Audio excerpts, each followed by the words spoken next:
Isang napakatinding gabi sa inyong lahat, mga kababayan. Pasok muna kayo sa ating live stream habang nagbumabagyo at bumabaha sa ating kapaligiran. Ang tanong ay yumuy-moy sa buong bansa ngayong araw. Sino itong mga politikong nanginginig ngayon sa tuhod? May bulong-bulungan sa Senado. Isang matinding blind item muna tayo, mga kababayan. Sino itong mga veteranong senador at mga tuta ng korupsyon na kasalukuyang nasa panic mode dahil sa posibleng pagbubukas ng Blue Ribbon at AMLC investigation? Akala nyo ba makakatakas kayo? Truth bomb! Sila na nga ang mga gumawa ng tagagiling na kasunduan para wasakin ang kredibilidad ng mga respetadong institusyon. Pero nagkamali kayo ng binangga dahil ang Iglesia ni Cristo nagpalabas ng isang nakakilabot at makasaysayang panawagan. Hindi kami titigil ayon sa kanila.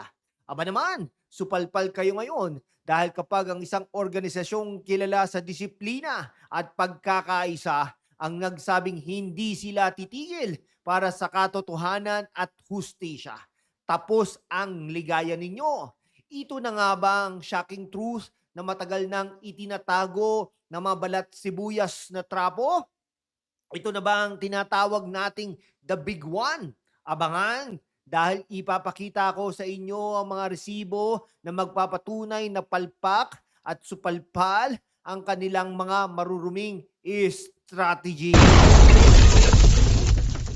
Kaya bago natin busisiin ang mga pangyayari mula sa iba't ibang panig ng ating gobyerno at ang batas o batas na sisira sa kanilang mga karera, gusto ko munang magpasalamat sa ating mga lumalaking komunidad. Let's work through the facts. Facts first, analysis next. Mga kababayan, sa mundo kung saan ang kasinungalingan ay nangingibabaw, ang katotohanan ng unang sinisikil. Pero kasama kayo, magpapatuloy tayo sa laban, walang takot, walang kinikilingan, at laging handa para sa bayan. Sumali na sa aking YouTube channel membership sa #WalkWithLan at tulungan natin ang channel na maabot ang 100,000 subscribers. Ang inyong suporta, ang susi sa kalayaan natin para ipagpatuloy ang pagbabalita ng katotohanan. Salamat at kita-kits sa laban. Okay Ngayon, pivot muna tayo sa konteksto. Bakit ito napakahalaga sa buhay at kabuhayan ng ordinaryong Pilipino, mga taxpayers, at lalong-lalo na ng mga OFWs natin na nagpapakapagod sa abroad. Aba mga kababayan kapag ang hustisya sa Pilipinas ay pinaglaruan ng mga trapong mambabatas na parang kanilang sariling bakuran, ang direktang tinatamaan ay ang buhay nating lahat.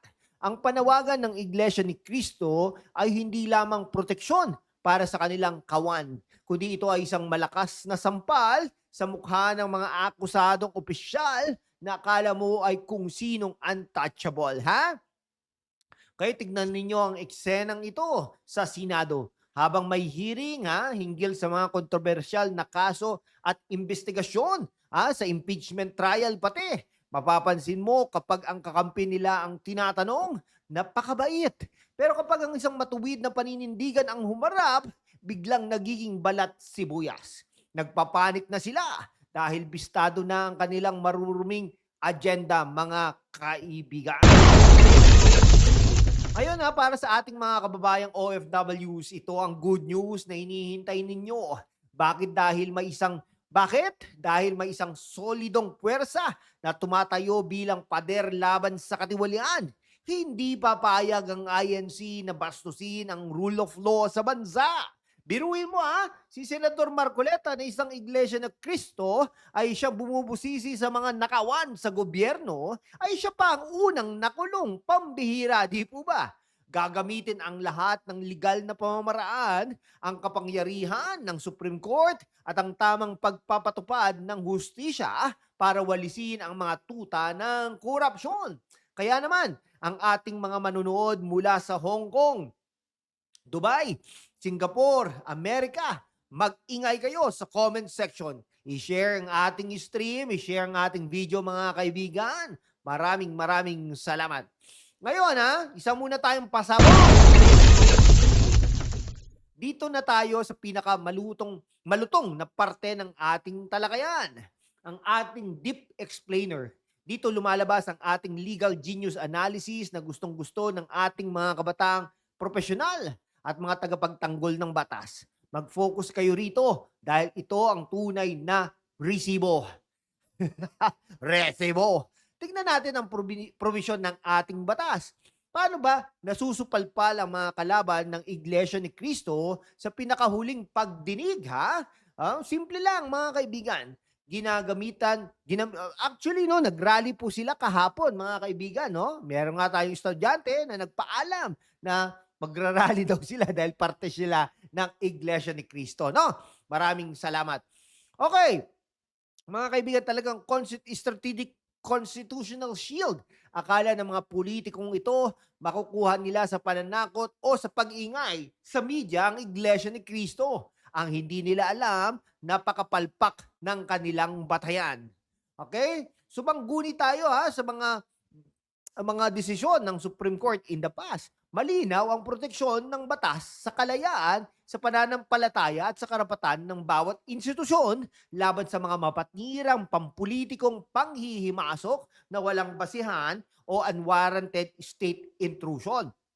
Ayan nakikita ninyo ba yan mga kaibigan sa mga sitwasyon ngayon sa ating mga paligid, no? Talagang sabay-sabay nating pansinin ito. Iyan ang alintuntunin ng AMLC o Anti-Money Laundering Council, Ginamit ng mga kritiko ang isyong ito para gipitin ang kabuhayan at integridad ng mga proyekto ng Iglesia ni Cristo. Pero ano ang nangyari? Nabistado na wala silang ebidensya.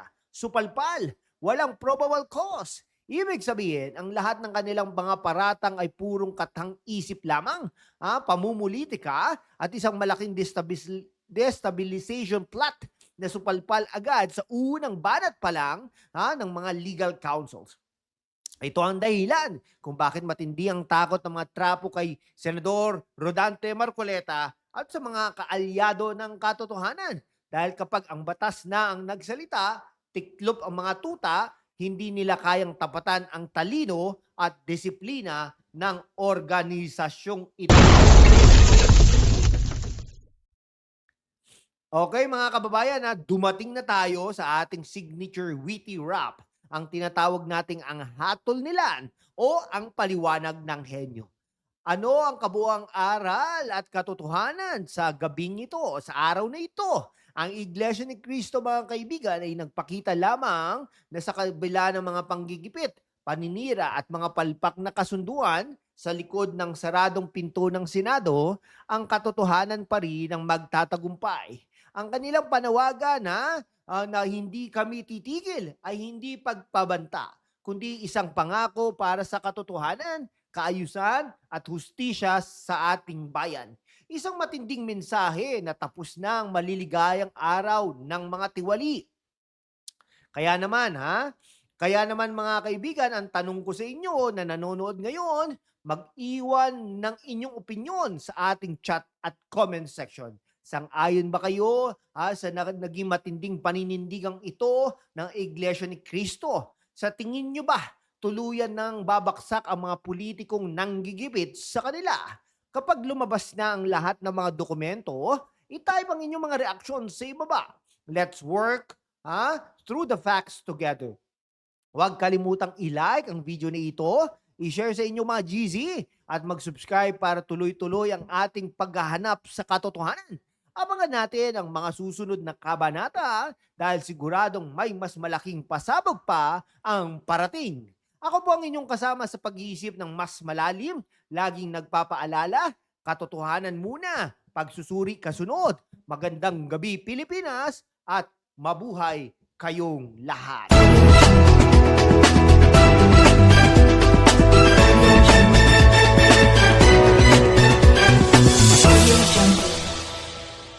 Hanggang sa muli!